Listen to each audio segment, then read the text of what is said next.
I'm Alisa Korobka, and this is SEO in 2023. Hi.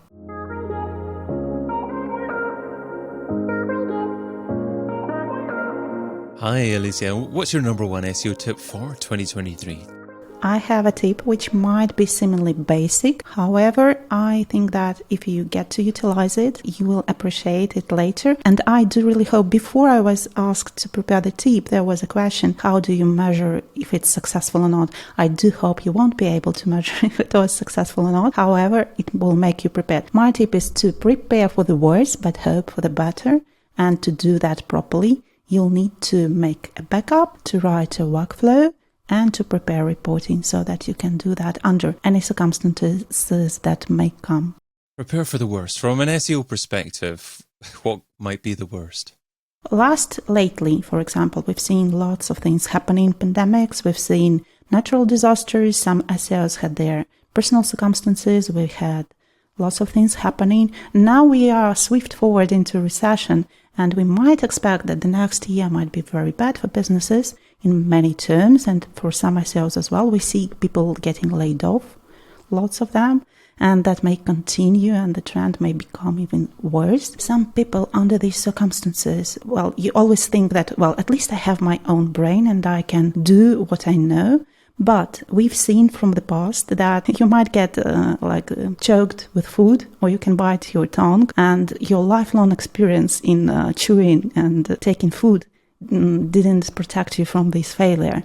Anyways, the best way to get prepared for anything that might happen to you, preferably not, of course, but is to make a backup, and that is physical backup and possibly cloud storage. And don't keep that backup with your natural files, which you are working each day with. The next one in this, all that, is the written workflow of your typical tasks of what you do daily. Can I just dive into backups just for a quick second, just before we get back into workflow? What specifically should you back up, and why do you recommend taking a physical backup as well as cloud backup?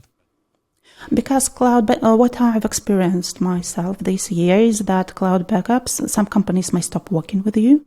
Some companies may get burned, their servers may get burned and you don't have any access to that, or the servers might be in the country which experiences some difficulties, no matter what kind of difficulties, and you just lose access to them. What I've also found out that people are storing their backups along with their files on the same server. That whatever happens to their files happens to their backup, and they cannot use it. That is another thing that you should not do. Physical backup, you just, when anything happens to you, you just grab the disk or whatever it is, and you just go with that. And just to clarify, what do you mean by backup? What data specifically should you include in the backup? Those are all your documents, absolutely.